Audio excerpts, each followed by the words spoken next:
Hello and welcome back to the MacBinge screencast number 5, where we will be looking at Act 1, Scene 5 of Macbeth.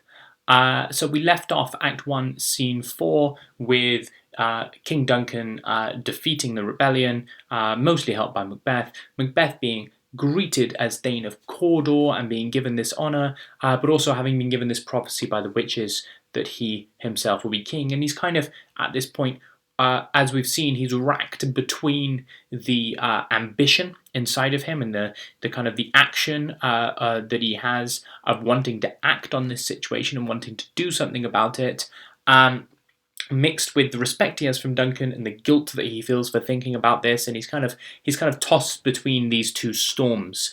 And so in many ways, just like the beginning of the play is chaotic and stormy, quite literally there's thunder and lightning and there's chaos in terms of the war that's going on, Macbeth's mind is quite chaotic and stormy with the different conflicts that he's going through. But they're heading to Macbeth's castle, and scene 5 opens in Macbeth's castle, and we have the entrance of Lady Macbeth. Now, this is a character that we've not seen yet, that we've not had talked about really yet, and yet she is one of the most famous characters in all of Shakespeare. And we will see why as the play goes forward. She's really quite an astounding character in quite a lot of ways. And you would think, based on the Macbeth that we've seen, right, the bloody executioner that we've seen so far, the heroic general, all of these things that, what's his wife going to be like? Is she going to be meek? Is she going to be someone that stands up to him? How is that interplay going to happen? And so we go in, seeing Macbeth's castle, and we see that we have Enter Lady Macbeth reading a letter. Now, I talked a little bit about how that kind of thunder and lightning stuff was quite rare for Shakespeare. This is much more common of Shakespeare. Just enter a character, they might be doing something, right? So we have a very brief Enter Lady Macbeth reading a letter. But what's key here is our first entrance of Lady Macbeth is based on her relationship with Macbeth. Okay, her first lines are her literally reading aloud Macbeth's words to her. And that connection is established from the very beginning. And in fact, one of the first things Macbeth says that he'll do when he's racked with all these thoughts is he's going to write ahead a letter to Lady Macbeth. And while I'm not going to read this whole thing because it's kind of just a summary of what has gone before, there are some key things to pick out. Look at this line. This is Macbeth writing to Lady Macbeth about what's happened. This I have thought good to deliver thee, my dearest partner of greatness, that thou mightst not lose the dues of rejoicing by being ignorant of what greatness is promised thee. It's a really key line for 2 reasons.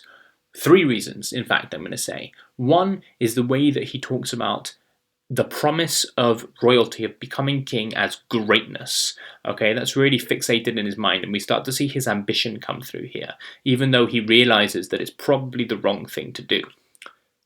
2, we see him describe Lady Macbeth as my dearest partner of greatness.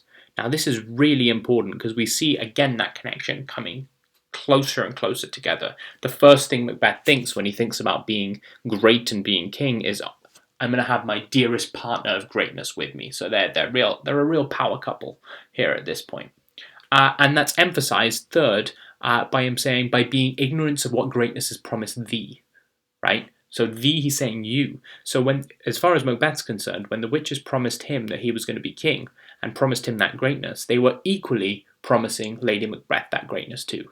They are in many ways one. They work together towards this. That's how Macbeth sees this. And we'll see that that's how Lady Macbeth in some ways sees this as well. But I think their relationship is a bit more complex than that. That's what makes their relationship so interesting. So Lady Macbeth receives this letter of these crazy tidings and what greatness is going to be promised them. And she thinks, oh wow, Macbeth is going to be king, I'm going to be queen. And what does she do? What does she start to think about? She says, Glams thou art, and Cawdor, and shalt be what thou art promised. So note how determined she is in her speech compared to Macbeth's earlier when he first heard about this. She's immediately like, yep, this is going to happen. There's an inevitability about it. Yet I do fear thy nature. It is too full of the milk of human kindness to catch the nearest way. In this line, we see that Lady Macbeth is concerned that essentially, to put it crudely, Macbeth doesn't have the balls to go through with doing what he needs to do. She's concerned that Macbeth is too kind. And while this doesn't necessarily immediately seem to fit with the image of the bloody executioner that we have from scene 1 to 4, Lady Macbeth knows her husband, right? And we have seen Macbeth kind of struggle to deal with these concepts with killing Duncan and things like that before. And she's saying, I know you. You've got too much of a conscience. You're too kind, too full of the milk of human kindness.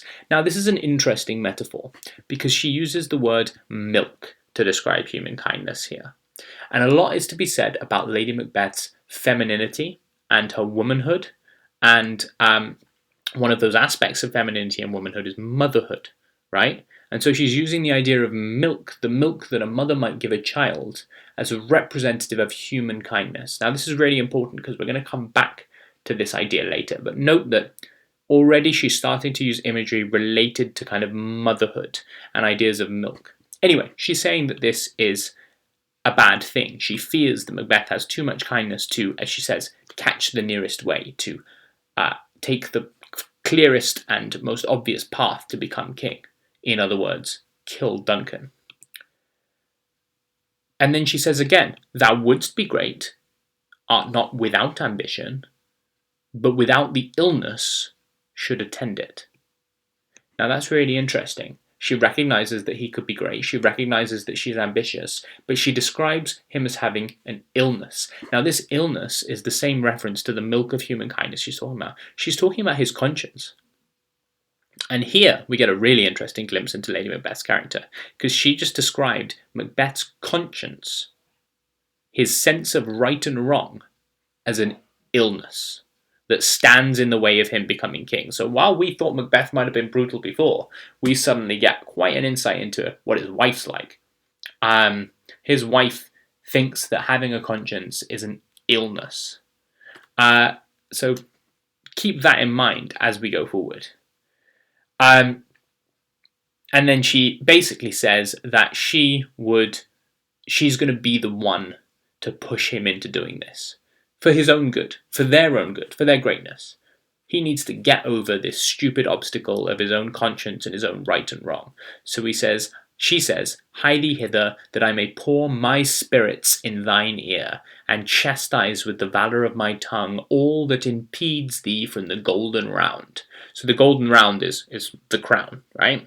And she says, I'm gonna talk you out of any issues that you might have, any conscience issues that you might deal with that stop you from getting the golden round. Because as far as she's concerned, as she says afterwards, which fate and metaphysical aid doth seem to have thee crowned withal. So she's saying, fate and the spirits have already crowned you. It's done. It's already happened. It's inevitable. You just need to get there. You just need to sort this out, and I'm going to help you. Because you're weak, and in the sense that you have a conscience, and she sees that as weakness. So we have a messenger then appear and tell Lady Macbeth that the king's about to come here tonight, as we already know. And Lady Macbeth's kind of panicking a little bit, and she's like, uh-oh, I haven't prepared anything, nothing's happening. But then when the messenger leaves, Lady Macbeth says, give him tending, he brings great news. So she's happy that the king is arriving tonight. And then we get one of the most famous speeches in Macbeth, one of the most famous speeches in Shakespeare. I just want to give you some background to it, and then I'm going to read it through, and then we're going to talk about some aspects in it, okay? We have Lady Macbeth, who's clearly ambitious, clearly wants this for them both, perhaps more even than Macbeth does.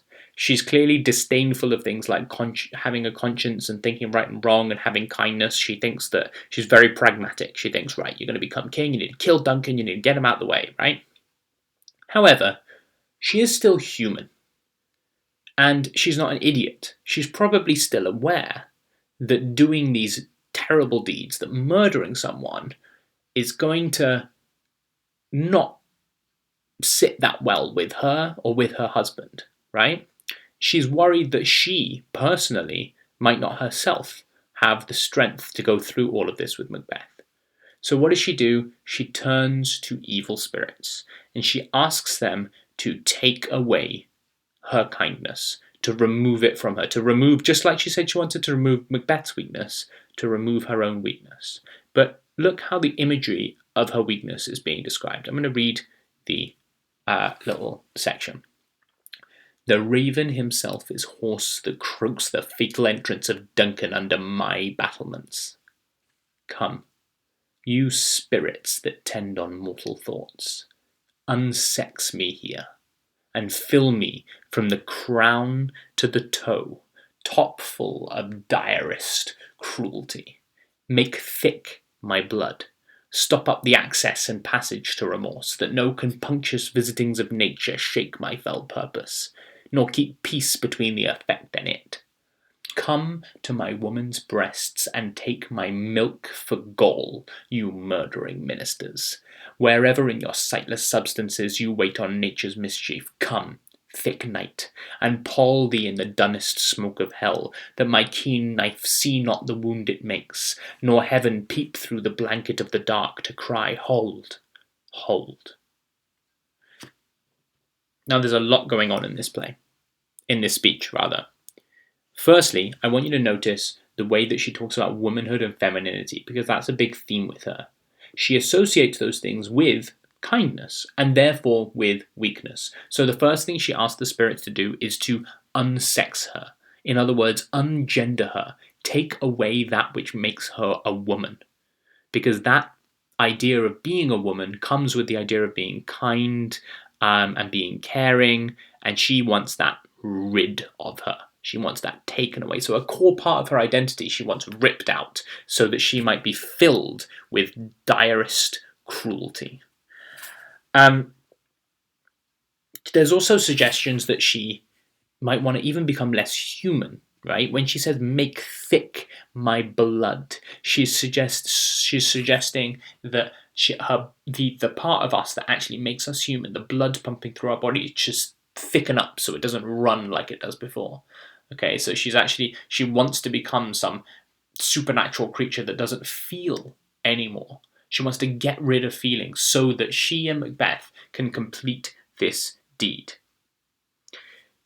Note how once again she refers to milk. She says, come to my woman's breasts and take my milk for gall. So gall is like bile, it's like vomit. It's like turn the kind milk that I could provide to a child and turn it into something disgusting and rotten.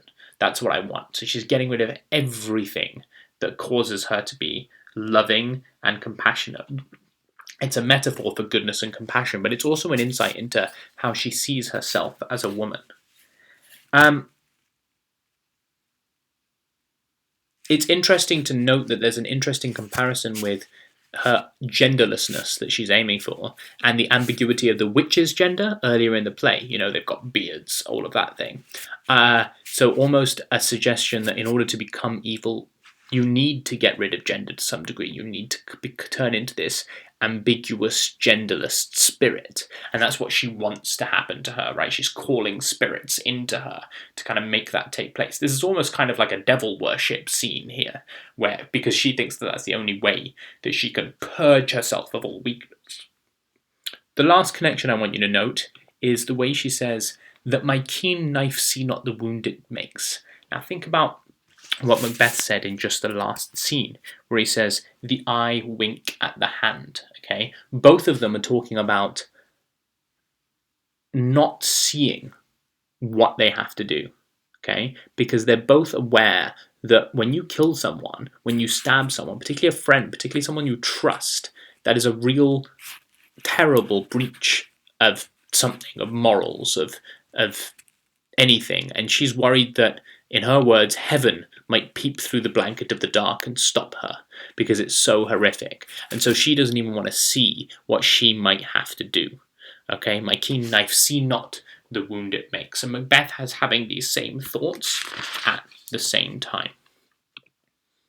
Now, just after this speech ends, Macbeth comes in and she's like, great Glamis, great worthy Cawdor, greater than both by the all hail hereafter. See how she echoes the witch's prophecy here. She's really pushing that down his throat. How does Macbeth respond?